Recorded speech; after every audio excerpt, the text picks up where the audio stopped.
Футбол алаңында спортшыларға көмекке келген тылсым күш қандай?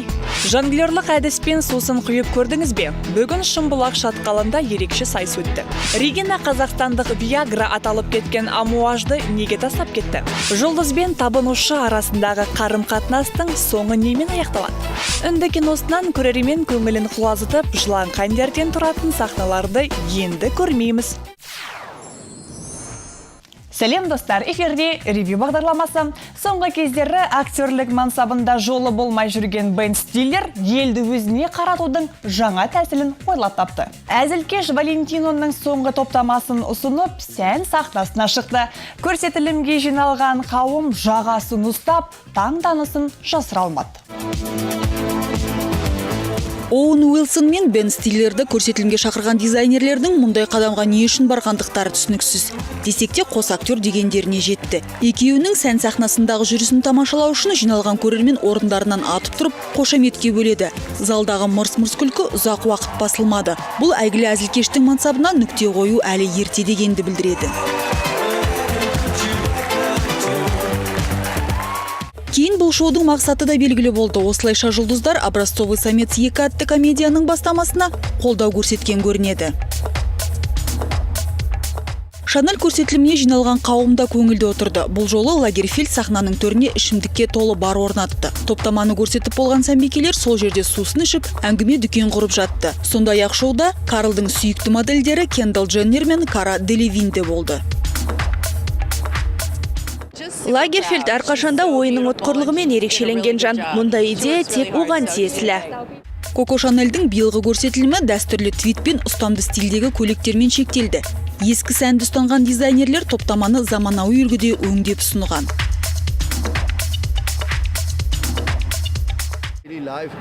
Бұл күнделікті киім. Әрине мен белгілі бір топ өкілдерін меңзеп отырмын. Мұны киіп түскі ланч немесе кешкі асқа да баруға болады. Қалың текстураны аңғарғандар оны твитке ұқсатып жатыр. Дегенмен бұл шебер кестеленген мата.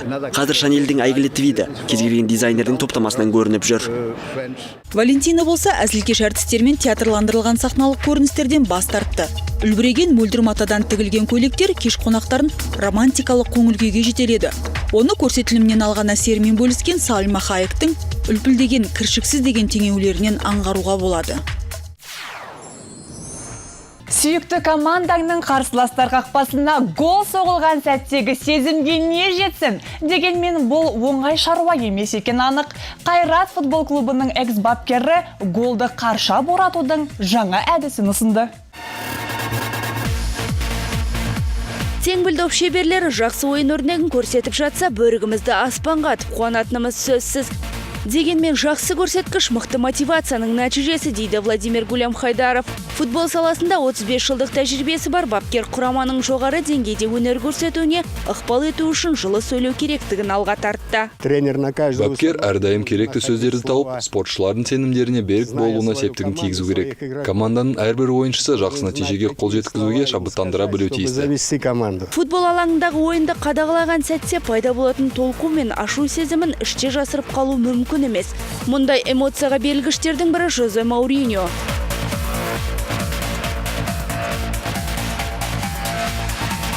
Ал Владимир Мырза аяқ-доп шеберлерін айғаймен тәрбиелеу мүмкін емес дейді. Қазіргі таңда футболшылар өз құқықтарын жақсы біледі. Сондықтан оларды таяқпен немесе аяқаймен көндіре алмайсың. Аралас жекпе-жек өнерінің шебері Әділ Боранбаев бапкерінің айғайын елемейтін көрінеді. Бұл спортта жеңіліске ұшырасаң, қарсыласыңның жуан жұдырғының астында қаласың дейді ол. Бірінші раундта бапкердің жұлдырғынан есімді жиған кездерім болды.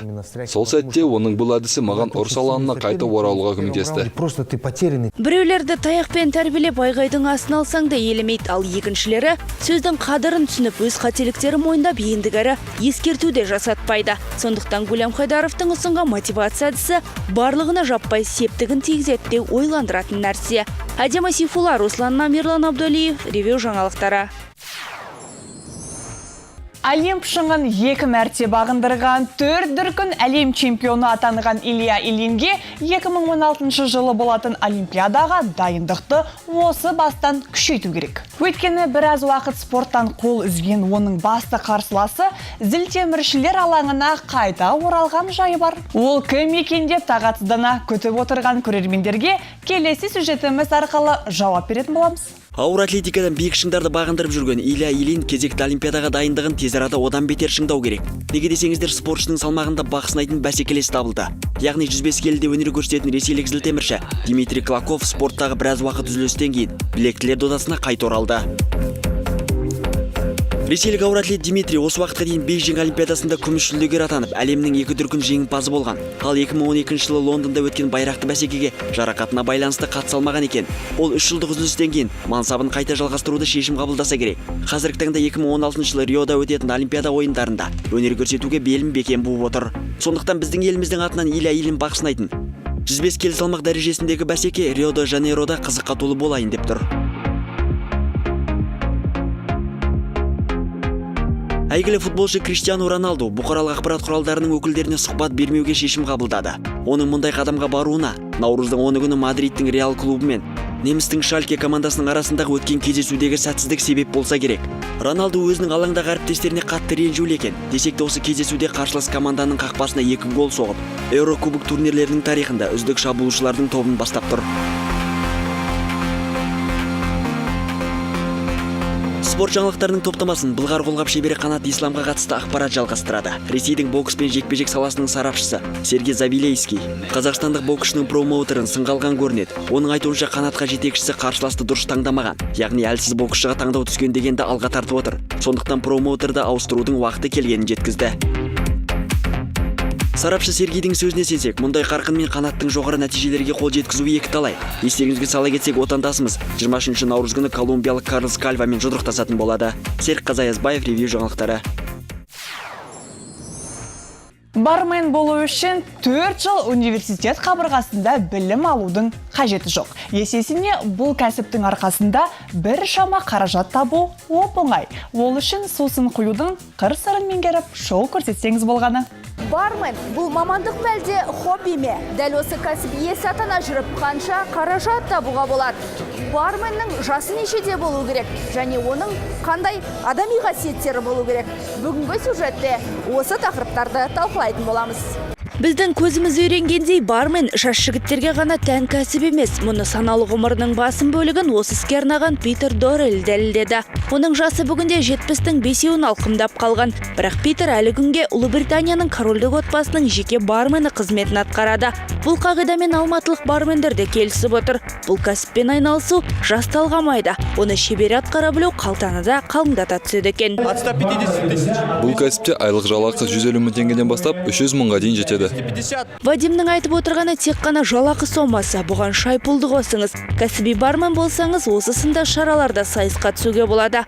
Бұл да қосымша табыс көзі. Мәселен, бүгінгі доданың үздігі Финляндияға 2 адамдық жолдама иесі атанады. Бірақ епті білекті, шымыр аяқты шебер атану біраз еңбекті талап ететінін ұмытпағаныңыз абзал. Бармен болудың өзіндік қиындықтары болады. Мұнда күнделікті бір жаңа нәрсені үйреніп отыру керек. Кәсіп соны талап етеді. Мықты бармен атану үшін ерекше коктейль даярлауға аздық етеді. Бұл жерде сыр сақтайлатын адамның болуы маңызды. Себебі келген қонақтар кезекті тапсырысын жасай отырып, басындағы қиындықтар мен қуаныштарды жайып салады. Ал бармен мамандық бәлде хобби ме деген мәселе төңірегінде сөз қозғар болсақ, мұны бөліп жару қисынсыз екен. Александр, жалпы айтыңызшы, бармен бұл кәсіп пе әлде хобби ме? Это профессия. Бұл ең әуелі кәсіп. Хобби ретінде де қарастыруға болады. Себебі бармен шығармашылық адамы. Олар үнемі үйреніп, кәсіби тұрғыда өсіп отырады. Бұл кәсіпте өз ісінің шебер атану үшін түн ұйқыны 4 бөлуге тура келеді. Бұған қоса, бармендерге идеясын жүзеге асыруға еркіндік беріледі. Адима Сейфулла, Богдан Азаров, ревью жаңалықтары. Голливуд актері Райан Гослинг бала кезінде өнердің өзге саласының да шебері болған екен. Оған дәлел де бар. Бүгінде интернетте кіп-кішкентай сары балақай жайлы бейнеролик қызу талқыға түсіп жатыр. Эх, шіркін, еш алаңсыз ойнап күліп жүретін бала кезге деген сағынышым секунд санап артып барады. Олай болса, келесі сюжетіміз арқылы қайта оралмас балалық шаққа бірге саяхат жасап көрелік. Көрермен қауымға актерлық қырымен танылған Голливуд жұлдызы Райан Гослингтің жасы 35-ке таяған шағында оның жанкүйерлері би өнерінің шебер екеніне куә болды. Өнер иесінің 12 жастағы видеосын тамашалаған ғаламтор тұтынушылары сары баланың хореография саласын еркін меңгергенін айтып таңдай қағуда.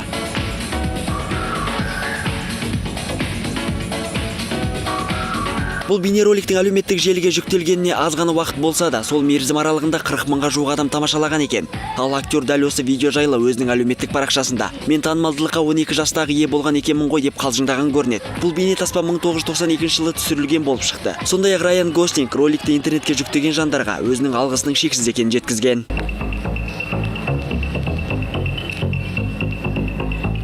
Актер Райан Гослинг сияқты бала кезден өнерге құштар жұлдыздар біздің елде де жетерлік. Бұл тізімді Музарттың марғасқасы Мейрамбек Беспаев бастайды. Ол өнер өлкесіне Бозторғай әнімен қадам басқан болатын.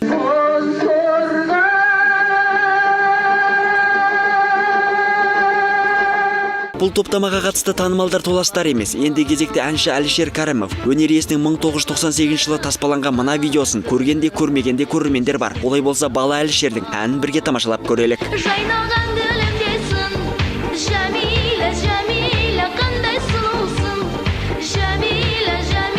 Әлішер Кәрімов осылайша бала кезден әндетіп жүрсе, оның суперстар жобасындағы серігі Қайрат Түнтеков те әріптесінен қалысар емес. Ол да үлкен сахнаға дейін талай байқауларда бақ сынап жеңімпаз атанған жайы бар.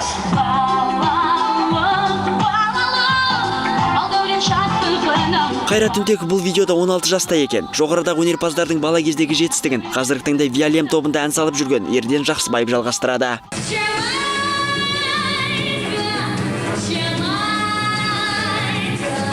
Әлемге әйгілі Джамайка әнін нақышына келтіре орындаған Ерден дәл осы туындысымен ақшта өткен халықаралық балалар байқауында бас жүлдені қанжығасына байлап қайтқан екен. Серік Қазаязбаев, ревью жаңалықтары. Регина қазақстандық Виагра аталып кеткен амуажды неге тастап кетті? Жұлдыз бен табынушы арасындағы қарым-қатынастың соңы немен аяқталады? Отандық сәнгерлердің нанына ортақтасып жүрген кімдер?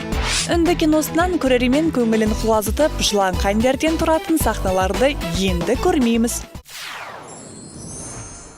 Жеке шығармашылықпен айналысуға білек сыбана кірісіп кеткен Регинаны амуаж тобымен бір жола қош айтысты деген қауесет расталмады.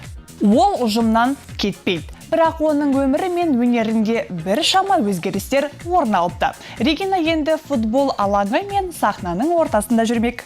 Бұл интерьер элементтері Регинаның жаңа бейнебаян үшін әзірленген. Сылқым жеке шығармашылықтағы тұңғыш қадамын дәл осы туындысынан бастамақ. Ол өнер көрсетіп жүрген амуаж тобынан бір жола кетті деп ойлауға асықпаңыз. Ару екі істі қатар алып жүрмек ниетте. Я не ухожу из группы. Мен топтан кетпеймін, тек шығармашылығыма жаңашылдық енгізгім келді. Ұжыммен жұмыс істеу менің кейбір қасиеттерімді көрсетуге мүмкіндік бермейді. Бұл жаңалығын Ару жасырып келген, себебі бастап қойып бейнебаянның тұсаукесерінде жеке шығармашылығын бастағанын баяндамақ болыпты. Бірақ Канал НТК опередили всех, поэтому как бы сюрприз раскрыт. Шоу-бизнеске арнаған 10 жылында Регина FM және Амуаж Girls бэндтерінде өнер көрсетіп үлгерді. Ол продюсердің айтқанын істеп, топтың өзге мүшелерінің ырқына көну, өз идеяларымды жүзеге асыруға кедергі келтіреді дейді. Сондықтан да бірнеше ән жаздырып, алғашқы бейнебаян түсіру үшін «Поговори со мной» деп аталатын махаббат жайындағы туындыны таңдапты. История очень красивая. Біз бейнебаян барысында ертегідегідей махаббатты көрсететін боламыз. Барлық сюжетті айтқым келмей тұр. Бұл сый болып қалсын. Это сюрприз. Бір қызығы клипке түсуге әдеттегідей актер немесе модель емес, спортшы таңдалған. Бұл жерде Регинаның махаббатын кіші футболдан Қазақстан құрамасының шабуылшысы, УЕФА кубогының иегері Николай Пенгрин сомдайды. Екеуінің кадрдағы ынтық сезімдерінің шынайы болғандығы сонша, арасында да олардың арасында махаббат бар ма деген ойға қаласың. Дегенмен Регинаның өзі мұны ашып айтудан бас тартты. Girls бэндтің құрамында жүріп, көлеңкеде қалып қойдым деп танымалдылыққа сол әнші ретінде талпынған Арудың мұнысынан не шығар екен? Әрине бағаны тек патша көңілді көрермен берер анық. Адима Сейфулла, Артем Абленко, Юлдаш Құдайбергенов, ревью жаңалықтары.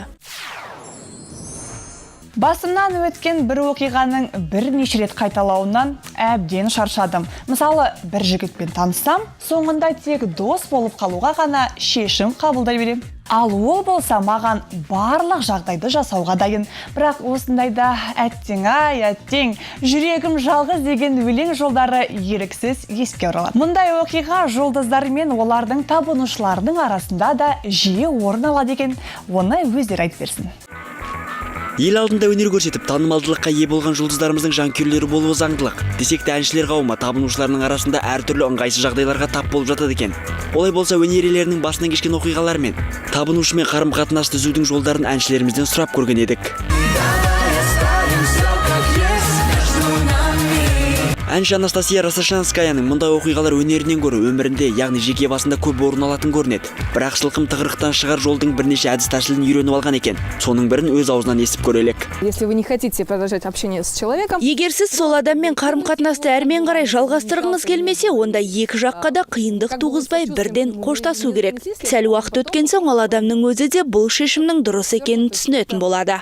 это не на самом деле, это у него в голове. Ал Мистерианс тобының әншісі Арман Қоңырбаев болса, табынушы аруларға көңілінің толмайтынын жеткізді. Оған өзіндік себеп те бар. Ал қыздардан құтылудың қарапайым жолын былайша түсіндірді. Концерттерде жақындап, мазан алып көп сұрақтар қойып, және де сенің жеке өмірің туралы сұрақтар қойып сөйтіп жатса, оларға мән бермей, енді байқамай, кетіп өтіп кетем. Арман арулардан айласын көбінесе осылай асырып кетеді екен. Ал әнші продюсер Сиби Махмудиді күні бүгінге дейін табынушылары мазалайтын болса керек. Тұрмыс құрғаннан кейін екі баланың анасы ретінде бүгінгі таңға дейін жазып тұратын жігіттер болады, шыны керек. Жасыратын жоқ. Мен кейбір кезде үй алып кетем, звондамаңдар деп черный списокке қойып қоятын сәттерім болады.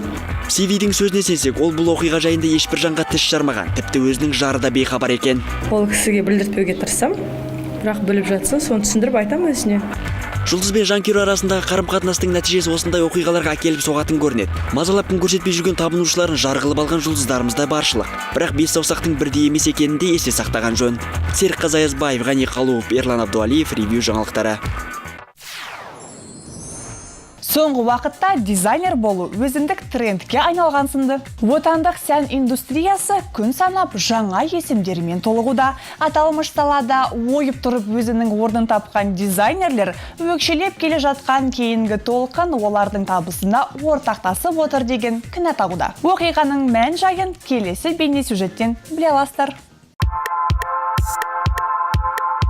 Даудың басы сән сатылымы. Жыл сайын танымал дизайнерлер өз топтамаларын саудаға салуды үрдіске айналдырған. Бұл жолы оларға жас сәнгер Ирада Рамаданова қосылды. Ғаламтор жұлдызына айналған сұлу қыз Ирада Кутюр атты топтамасын ұсынды. Әр көйлегін кем дегенде 1000 евроға бағалайтын пысықай өзі Night Fashion Store'да бой көрсетпеді. Дегенмен оның киімдері кеш аяқталғанша сатылып кеткен жайы бар. Әрине бұл жайт осы саланың тізгінін ұстаған мамандардың шамына тимей қоймады.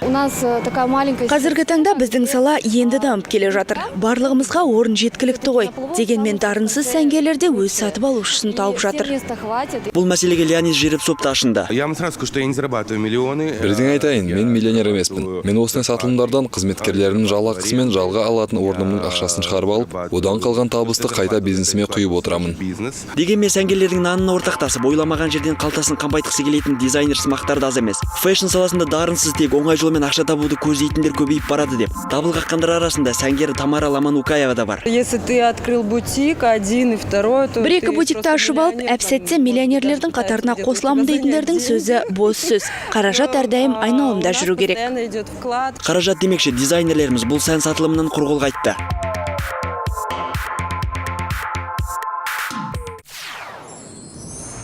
Болливуд тек қол ұстасып, кино бойы ән шырқаумен шектеледі десеңіз, қателесесіз. Режиссері Видху Винод Чопра бұл қағиданың күл талқанын шығарды. Тылсым ғажайыптарға толы картинаға қызығушылық танытқандар қатарында Голливудта бар. Әріптестеріне шығармашылық демеу көрсеткендер қатарында Джеймс Кэмерон да бар. Сынған ат драмасының авторы басына келіп қонған бағына сене алар емес. Чопраның бұл туындысы үнді киносында таптаурын болып кеткен әдіснаманы өзгертті. Ағылшынша кино түсіріп, оған Джеймс Кэмерон мен Альфонсо Куарон сынды әлемге әйгілі режиссерлардың оң бағасын береді деген шиқтасам түсіме де кірген емес. Британиялық режиссер Лесли Адвиннің қуанышы одан да асып түседі. Оның үнді қызы атты документалды картинасы экранға шықпай жатып, киногерлердің қызығушылығын тудырды. Джоти Сингх атты қыздың ауыр қазасы туралы оқиға Үндістанның өзінде көрсетілмейтін болды. Дегенмен бұл жайт авторлардың фильмнің тұсаукесерін Америкада өткізуіне кедергі болмады. Алғашқы көрсетілімге Мэрил Стрип пен Фрида Пинто да келді. Бұл тек үнді халқының басына түскен қиындық емес, мұндай мәселе кез келген елге тиесілі. Сондықтан мен бұл картинаны елемеуге құқым жоқ деп шештім. Екі туындыда сәуір айында көрерменге жол тартады. Чопраның сынған ат драмасы көпшіліктің ықыласына бөленері сөзсіз. Ал үнді қызын әлемдік прокатқа шығару үшін картина продюсерлеріне біраз тер төгуге тура келеді. Бүгінге айтарымыз осы. Көріскенше, қош сау болыңыздар.